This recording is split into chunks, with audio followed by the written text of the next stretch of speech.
What if I told you that every great leader throughout history, from Caesar to Churchill, from Napoleon to modern CEOs, all use the exact same 3 psychological methods that Jesus mastered 2,000 years ago? Methods so powerful they can turn ordinary people into devoted followers willing to die for a cause. Today, I'm going to reveal the hidden psychological architecture behind history's most influential figure. Not as a religious discussion, but as a pure masterclass in human psychology and influence. These aren't just spiritual teachings. They're the most sophisticated manipulation techniques ever documented, and they're still being used by world leaders today. Ready to see how deep this goes? If you're building influence in any area of your life, the 3 methods I'm about to reveal are the most powerful psychological weapons in human history, hidden in plain sight for 2,000 years, and nobody understood them until now. Here's what most people completely misunderstand about Jesus. They think his influence came from divine power or moral teachings. Wrong. Dead wrong. The real mystery isn't how someone could walk on water, it's how a carpenter's son with no political connections, no army, and no wealth managed to create the most powerful psychological movement in human history. A movement so influential that 2,000 years later, his methods are still the blueprint for every dictator, CEO, and political leader who wants to control masses of people. Think about it. How does someone go from complete obscurity to having billions of followers across millennia? How do his words still move people to tears, to action, to complete life transformation? The answer isn't mystical, it's psychological. And it's been staring us in the face this entire time. The first clue lies in something that seems completely ordinary: the way he gathered his disciples. Most religious leaders of his time recruited through scholarship, wealth, or family connections. Jesus did something radically different. He walked up to fishermen, tax collectors, and social outcasts and said just 2 words: "Follow me." And they immediately abandoned everything.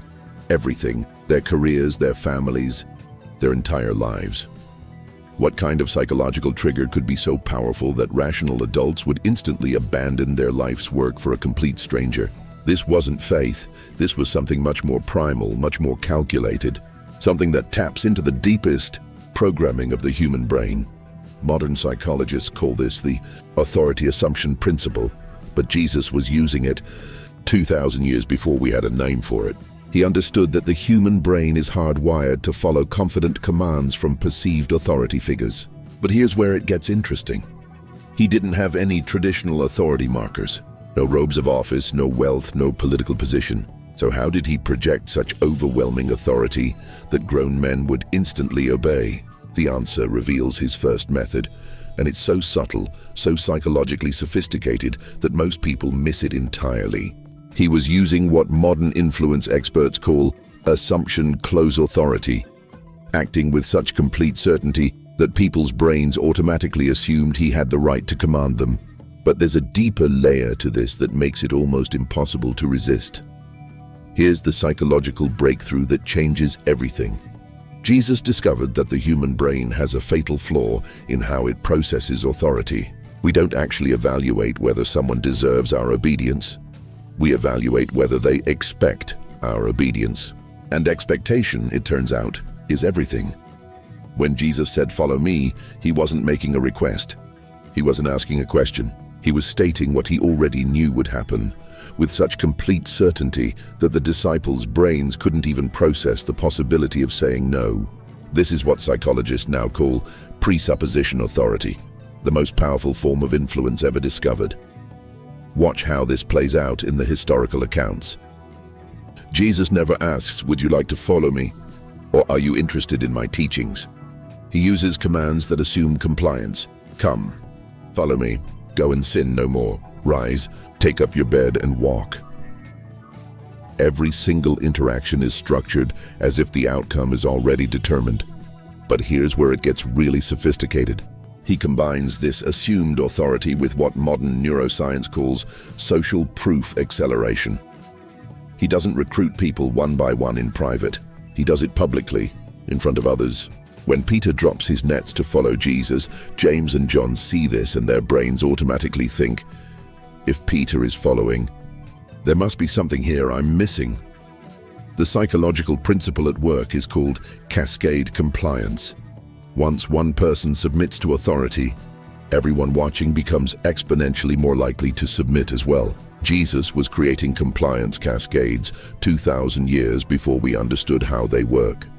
And here's the most brilliant part. He targeted the right psychological profiles. Fishermen and tax collectors aren't just random occupations, they're people whose entire lives revolve around reading subtle social cues and making split-second decisions based on incomplete information.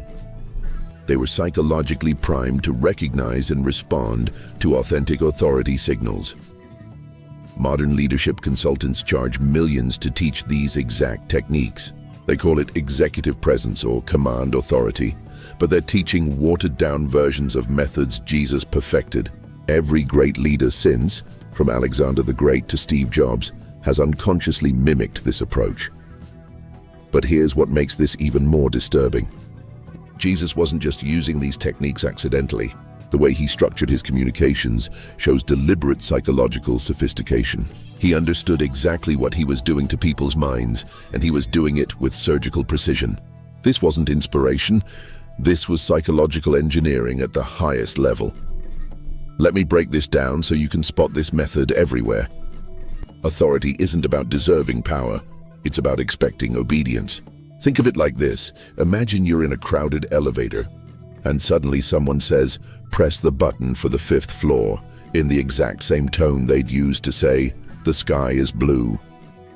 They don't ask. They don't explain why. They just state it as if it's obviously going to happen. Your brain, trying to process this unexpected command, goes through a split-second calculation. Do I obey or question this? But here's the trick. Questioning requires mental energy, while obeying is automatic. Unless you have a strong reason to resist, your brain defaults to compliance because it's easier. This is exactly what Jesus mastered. He spoke with such complete certainty that people's brains automatically moved to compliance mode before they could even think about it. It's like psychological Aikido, using the brain's own natural tendencies against it. Here's the analogy that makes this crystal clear. Imagine authority as a magnetic field. Most people think you need to be officially appointed to have this field, like getting elected or promoted. But Jesus discovered you can create this magnetic field artificially by acting as if you already have it. The human brain can't tell the difference between real authority and projected authority if the projection is sophisticated enough. Every king and dictator throughout history has used this same method. Act with such complete certainty that questioning you doesn't even occur to people. Napoleon did it, Hitler did it, Steve Jobs did it. They all discovered the same psychological exploit that Jesus pioneered. The scary part, once you see this method, you'll notice it everywhere. In board meetings, in relationships, in sales pitches. The people who get what they want aren't necessarily the smartest or most qualified. They're the ones who expect to get what they want with such certainty that others automatically comply. This is why Jesus could walk into any situation and immediately become the center of attention and authority. Not because he was divine, but because he understood human psychology better than anyone in history. If this is exploding your mind, stop now and hit that subscribe button. Why? Because what's coming next will blow your perspective on leadership and influence. And if you don't subscribe, the algorithm will hide my next secrets from you.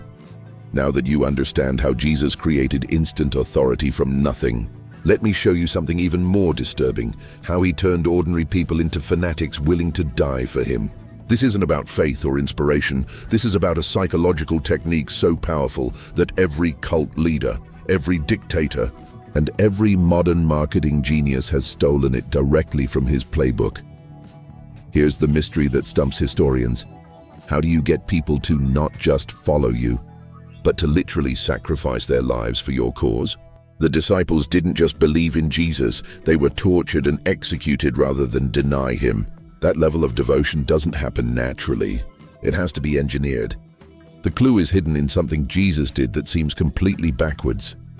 Instead of making life easier for his followers, he made it harder. Instead of offering them immediate rewards, he promised them suffering. "Take up your cross," he said. "You will be hated by all nations because of me. In this world you will have trouble." Wait, what? Every modern leadership expert tells you to make things easier for people, to promise them benefits, to solve their problems. Jesus did the opposite. He promised his followers persecution, difficulty, and sacrifice.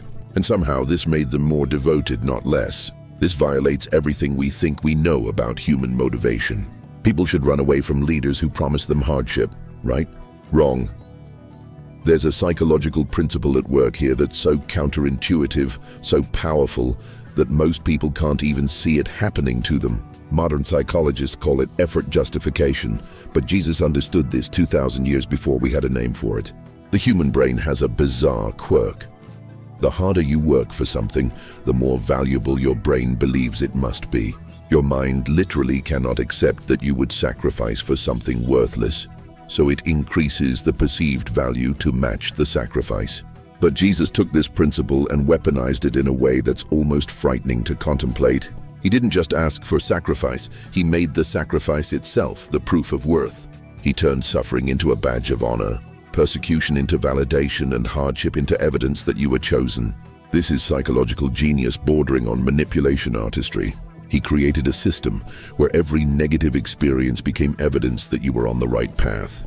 Opposition proved you were doing something important. Persecution proved you were special. Pain proved you were chosen.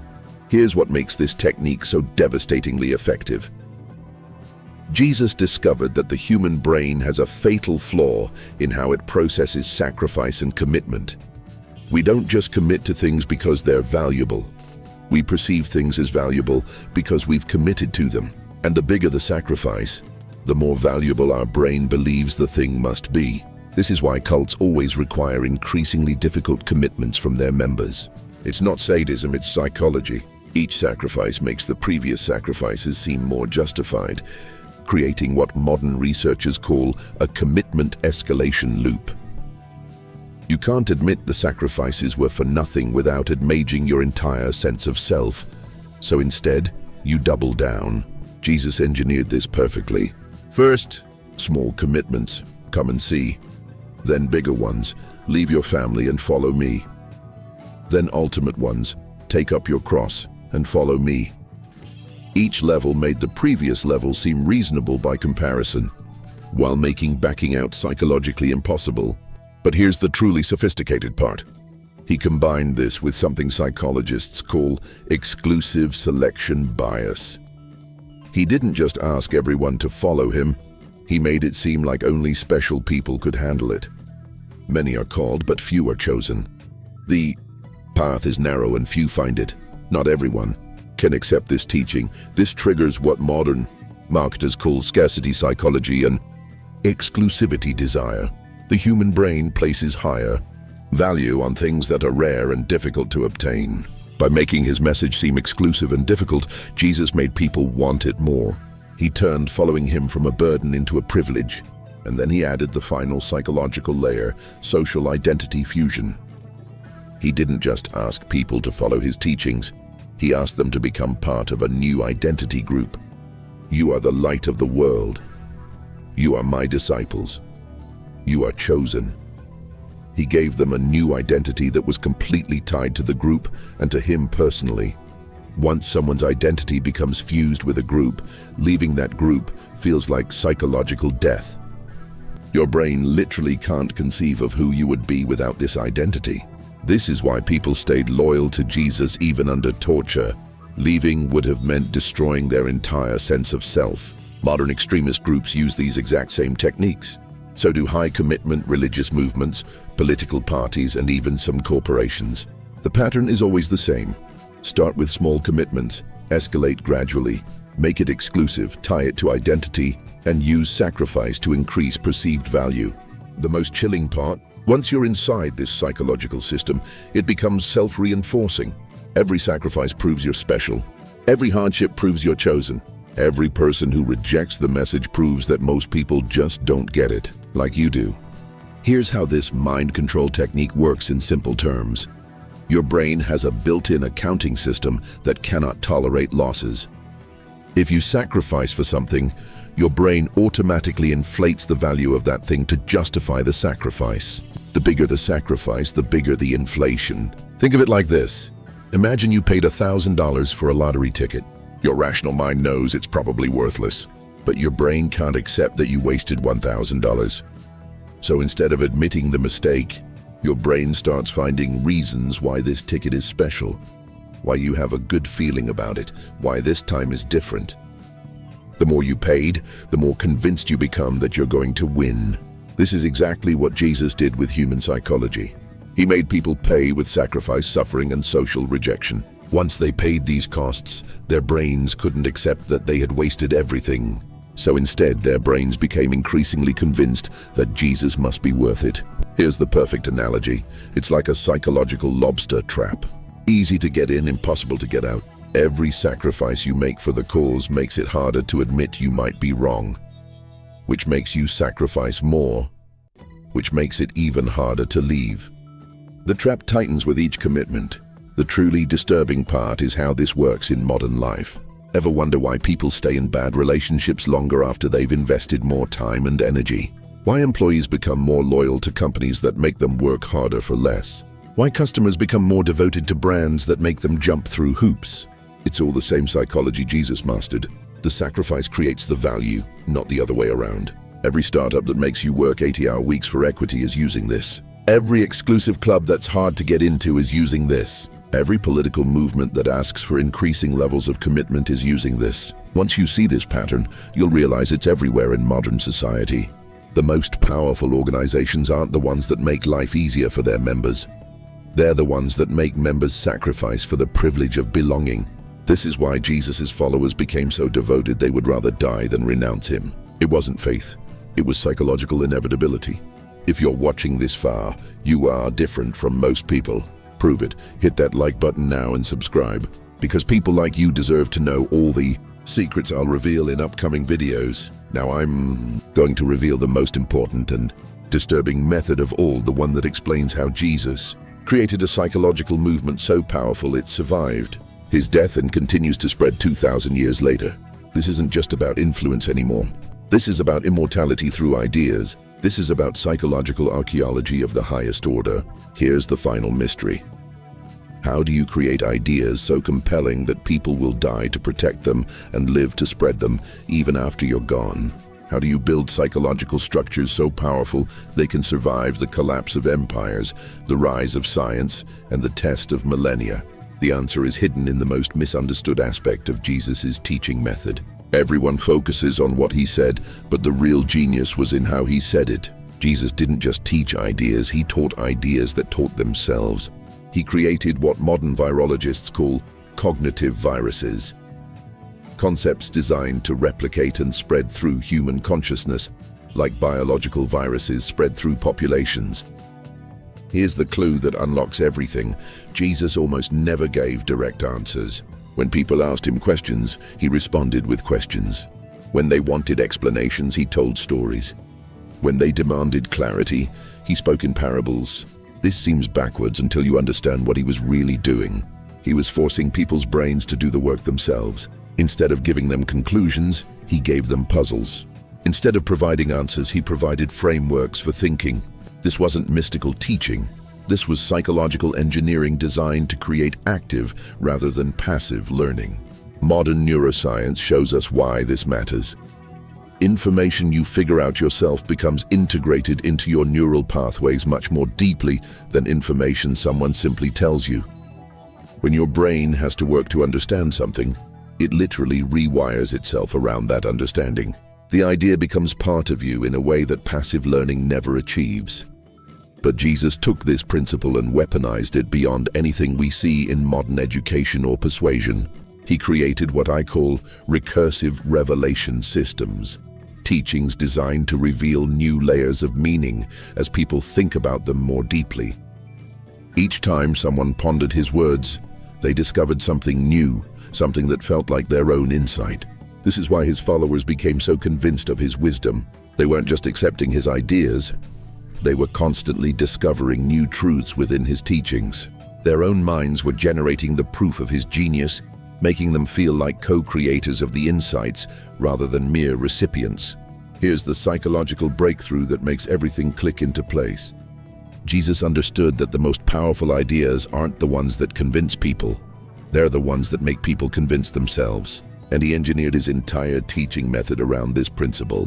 When Jesus told parables, he wasn't trying to be poetic or mysterious.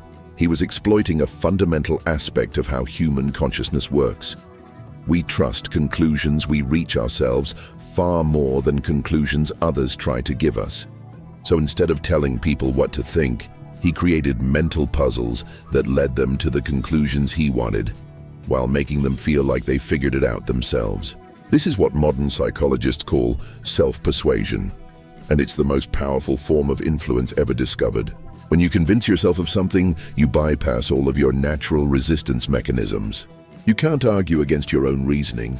You can't dismiss your own insights. You become your own most trusted authority. But Jesus took this to a level that borders on psychological genius. He created what I call infinite depth systems, teachings that continue to reveal new meanings as people develop greater understanding. A simple parable about seeds growing could be understood one way by farmers, another way by merchants, another way by parents, and yet another way by leaders. Each group felt like the teaching was specifically designed for them. This created what modern virologists call multi-host adaptation, ideas that can survive and spread across completely different psychological environments. A teaching that works for slaves also works for kings. A principle that guides individuals also guides communities. The ideas literally evolved to thrive in any mental ecosystem. And here's the most sophisticated part. He embedded what I call transmission incentives directly into the teachings. The ideas themselves created psychological pressure to share them. Go and make disciples of all nations. Let your light shine before others. The spreading of the ideas became part of the idea itself.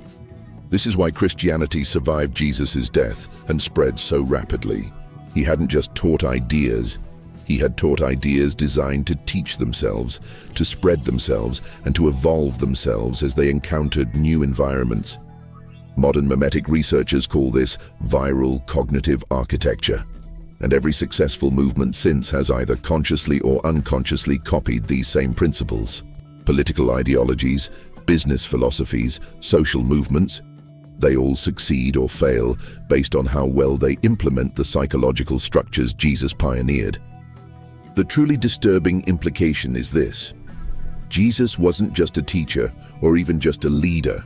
He was a psychological architect who designed ideas with the specific intention of achieving cognitive immortality. He built concepts that would survive and spread long after their creator was gone, carrying his influence across centuries and continents. Let me simplify this final method. The most powerful way to convince someone isn't to tell them what to think. It's to create conditions where they convince themselves. And Jesus mastered this by turning teaching into guided discovery. Here's the perfect analogy. Imagine ideas as seeds and human minds as soil. Most teachers try to force-feed people grown plants, complete ideas that require acceptance or rejection. But Jesus planted seeds that would grow in people's minds, adapting to whatever mental soil they encountered. A farmer would understand his parables through farming experience. A parent would understand them through child-rearing wisdom. A business person would understand them through commercial insight. Same seed, different growth, but always growing deeper into whatever mind encountered it.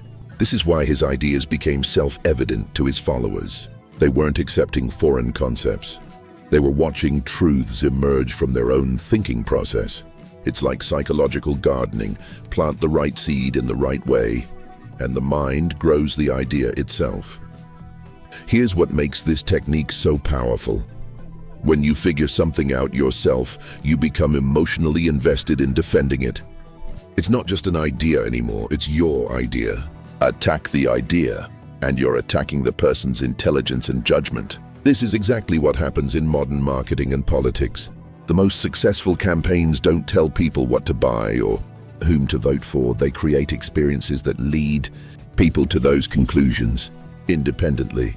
They make customers and voters feel smart for discovering what the campaigner wanted them to find all along. Jesus pioneered this psychological architecture 2,000 years ago, and every influence expert since has been copying his methods.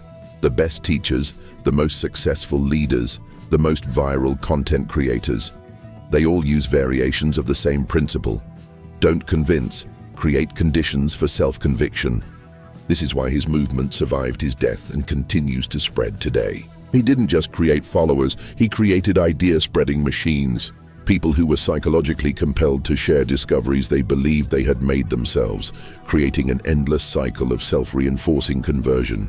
The most terrifying aspect? Once you see this method, you realize it's the foundation of almost all modern influence and persuasion. The ideas that shape our world aren't the ones forced upon us. They're the ones we convinced ourselves to believe. Now you see the complete psychological architecture. Jesus mastered 3 methods that every powerful leader since has copied: projection of assumed authority, sacrifice-based value creation, and self-persuasion through guided discovery. Combined, these create an unstoppable influence system that can build movements, topple empires, and achieve psychological immortality. These aren't religious principles.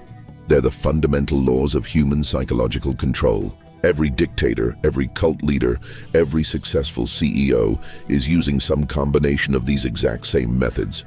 The carpenter's son from Nazareth wasn't just a spiritual teacher, he was history's greatest master of applied psychology, and his methods still rule the world today. If these secrets exploded your mind, you need to see my next videos, but only if you hit that bell. Otherwise, you'll miss the most powerful secrets in history. What's your opinion on the ideas presented in this content? Leave it in the comments. Send this revelation to that friend of yours who has sharp perception. This analysis is speculative and based on public historical information, not clinical diagnosis. The content is intended for educational and entertainment purposes regarding influence psychology and historical leadership methods.